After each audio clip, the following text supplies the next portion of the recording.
భారత జనాభా గణన సెన్సస్ 2027లో భాగంగా చౌట్కూర్ మండలంలో సూపర్వైజర్లు ఎన్యుమరేటర్లకు శిక్షణ కార్యక్రమాన్ని ప్రారంభించారు. ఈ కార్యక్రమాన్ని తహసీల్దార్ ఎన్ కిష్టయ్య ప్రారంభించి శిక్షణ యొక్క ప్రాముఖ్యతను వారికి వివరించారు. ఈ సందర్భంగా ఆయన మాట్లాడుతూ జనగణన ప్రక్రియ దేశ అభివృద్ధికి కీలకమని, అందులో భాగస్వామ్యం అవుతున్న సూపర్వైజర్లు ఎన్యుమరేటర్లు తమ బాధ్యతలను నిబద్ధతతో నిర్వహించాలని సూచించారు. శిక్షణలో ప్రతి అంశాన్ని జాగ్రత్తగా అర్థం చేసుకొని క్షేత్రస్థాయిలో ఎలాంటి తప్పిదాలు లేకుండా డేటా సేకరణ చేయాలని అన్నారు. సరైన సమాచారం సేకరణ వల్ల ప్రభుత్వానికి ప్రజల అవసరాలు, సమస్యలు స్పష్టంగా తెలిసి అభివృద్ధి కార్యక్రమాల రూపకల్పన సులభమవుతుందని తెలిపారు.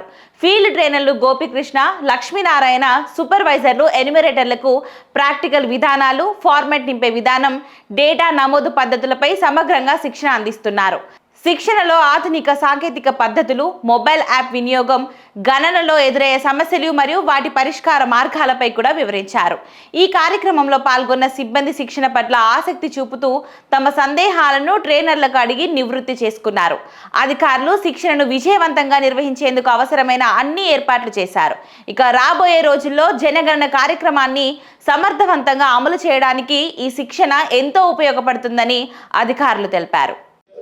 ఎన్యుమరేటర్లు 6 నుంచి 8 దాకా వచ్చినాయి. కొంతమంది తక్కువ రావచ్చు. ఎందుకంటే ఇప్పుడు చోటకూరు ఉందనుకోండి, 3 కట్టేసి 3 ఒకరికి 2 ఒకరికి ఇవ్వడానికి లేదు. సో అట్లా ఇవ్వడం జరిగింది. సూపర్వైజర్స్ ఎన్యుమరేటర్లే ఈ జనాభా గణనకు కీలకమైన వ్యక్తులు.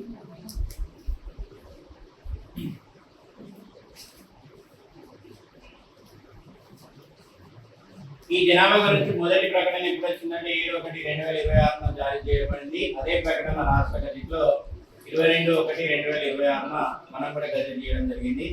ఈ గజెట్ ద్వారానే మనం సెన్సస్ చేస్తుంది. చార్జ్ ఆఫీసర్ జనాభా గణన క్షేత్రస్థాయి పనిని పర్యవేక్షించడం మరియు సకాలంలో పూర్తి చేయడం.